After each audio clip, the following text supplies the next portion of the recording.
C'est pas pour rien que la fête des filles a été mise en exergue pendant la fête de Hanouka, parce que la place fondamentale de cette décision-là héroïque de la fille de Yochanan Cohen Gadol a en réalité, sans elle, il n'y aurait pas eu de Hanouka.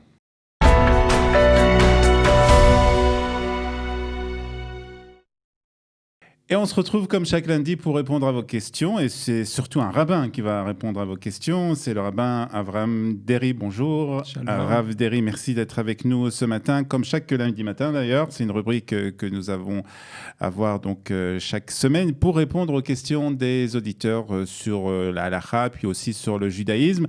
Je rappelle le principe, si vous avez des questions à nous poser, n'hésitez pas à le faire. Vous pouvez le faire sur notre boîte vocale au 050 430 80 20 ou bien sur notre site studiokelita.com ou encore sur notre page Facebook. On va poser tout de suite la première question qui nous a été posée par une auditrice qui habite Ashkelon et qui concerne, encore en plein dans la fête de Hanouka, voilà, encore pour quelques jours. Exactement.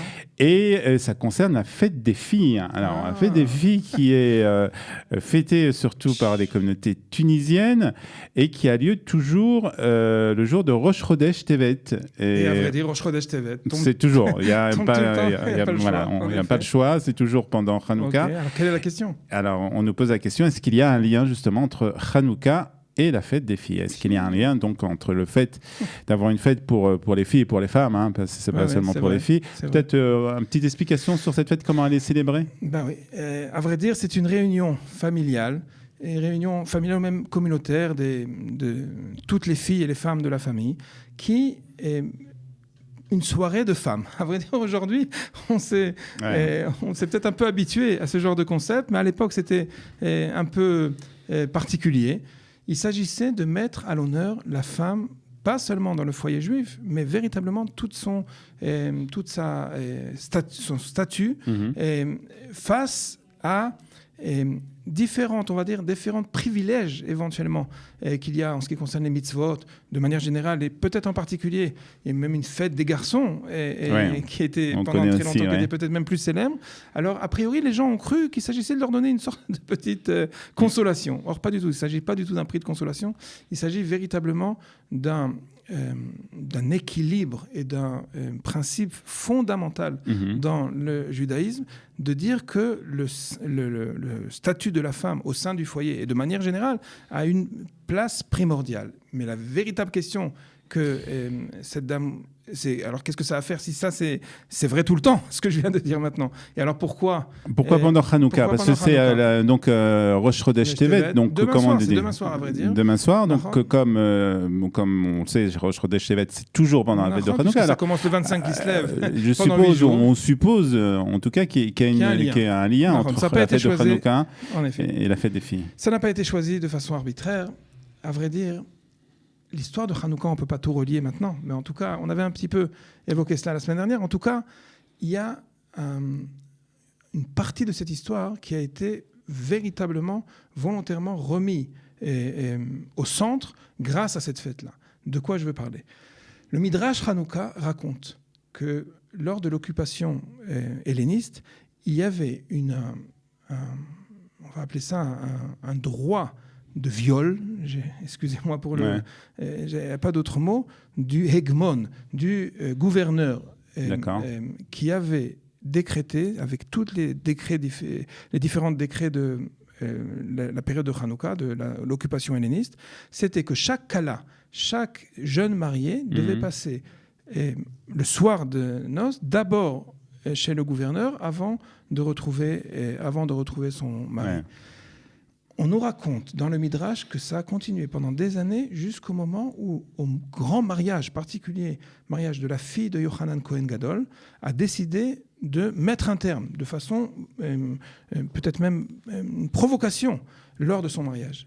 Elle est venue, elle s'est mariée, et de façon spectaculaire, il y avait, vous imaginez bien, on parle de la fille de Yochanan Cohen Gadol, on peut très facilement penser qu'il s'agissait, même s'il y avait des agbalot, même s'il y avait des limites de participation, tout le mi-va-mi, la grande aristocratie et des Kohanim, mais également, on peut même peut-être éventuellement penser que même certains des Netzigim, des occupants, mais peut-être même des Yevanim étaient là-bas. Et la fête bat son plein, et elle décide de déchirer ses vêtements de façon provocative pour émouvoir l'ensemble des présents.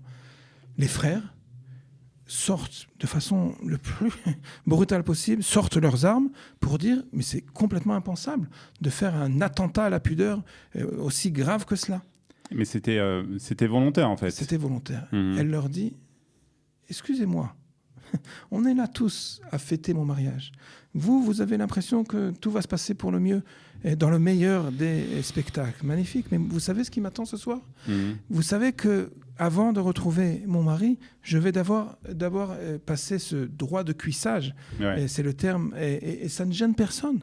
Vous vous rendez pas compte à quel point il s'agit véritablement d'une catastrophe léoumide, d'une catastrophe nationale. Donc elle a voulu mettre en fait les participants de ce mariage devant un fait qui existe. C'était rentré complètement une sorte de...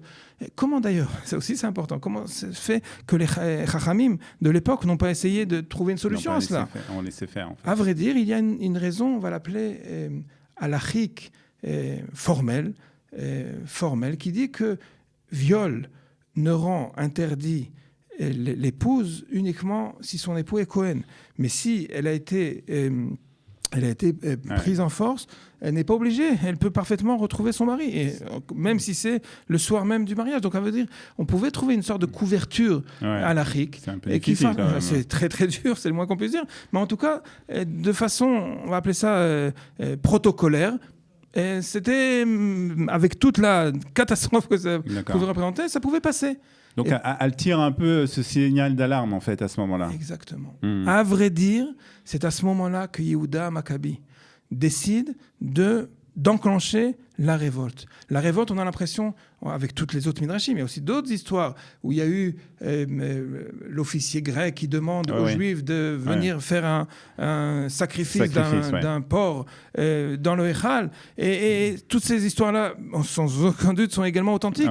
Mais là, c'est mentionné de façon claire que, on dit en hébreu, la Simone est tombée, que le déclic a été créé grâce à la réaction de cette...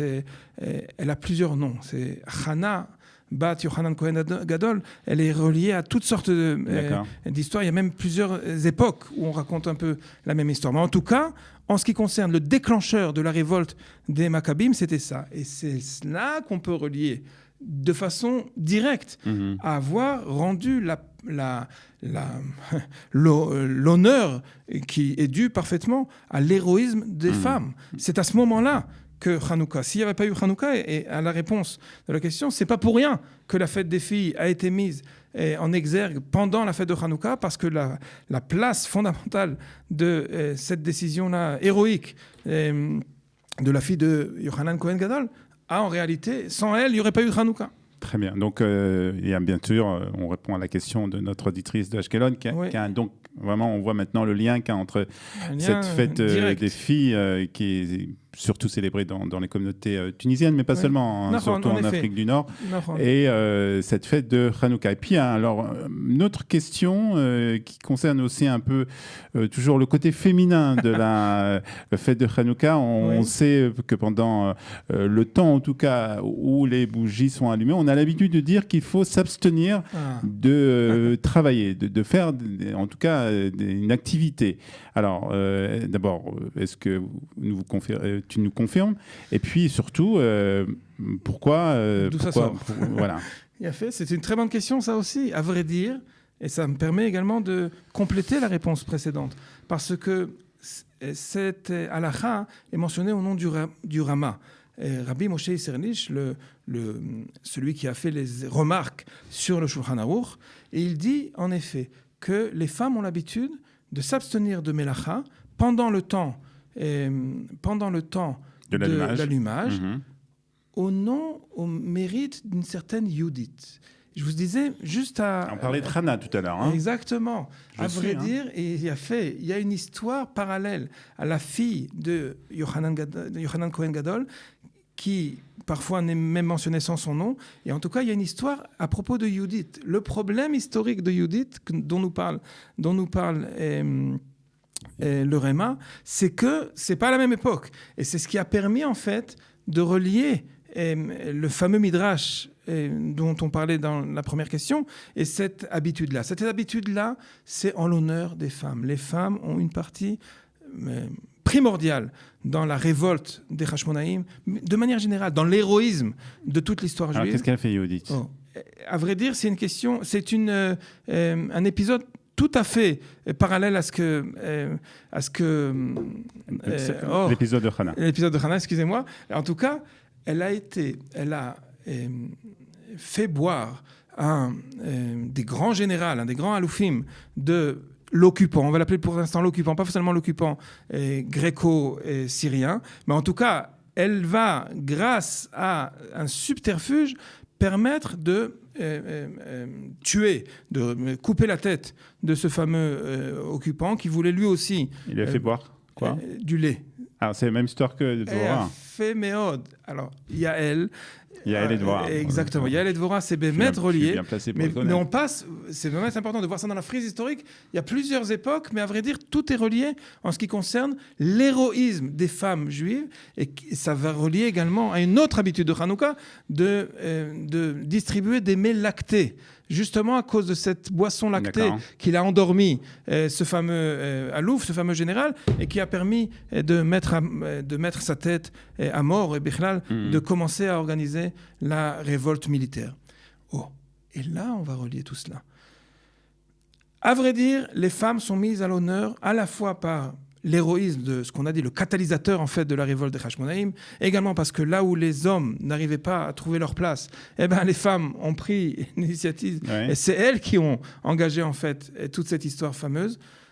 On a l'habitude de dire au niveau chassidique, quand on dit Masarta Giborim Biyad Halashim, Masarta Giborim Biyad Halashim, on parle du lien qu'il y avait, enfin du fossé qu'il y avait entre le peu de force qu'il y avait chez les Hashmonaïm face à l'empire grec, mais à vrai dire, au nom de la chassidoute, on dit que Masarta Giborim Biyad Halashim, c'est le min halash, à savoir le sexe faible qu'on a l'habitude de dire, qui a pris les choses en main. Les Giborim, dans ce cas-là, qui auraient dû être à l'initiative de tout cela, ont été en fait une sorte de réaction à la révolte féminine. Mais ce qui est intéressant d'observer, c'est qu'en fait, cet acte, qui est une histoire, débouche sur une halakha. Est-ce qu'on a d'autres exemples comme ça De manière générale, la halakha, on a l'impression qu'il s'agit d'un énoncé de loi qui ne sont pas forcément reliés. Ici, tout Hanouka est relié aux faits historiques, et même pas seulement aux faits historiques, au récit des combats. Il s'agit véritablement de comprendre qu'il y a une valeur primordiale dans la halakha, c'est en fait à l'écoute, et pas seulement à l'écoute, ça vient donner l'expression en fait de toute cette richesse historique, nationale.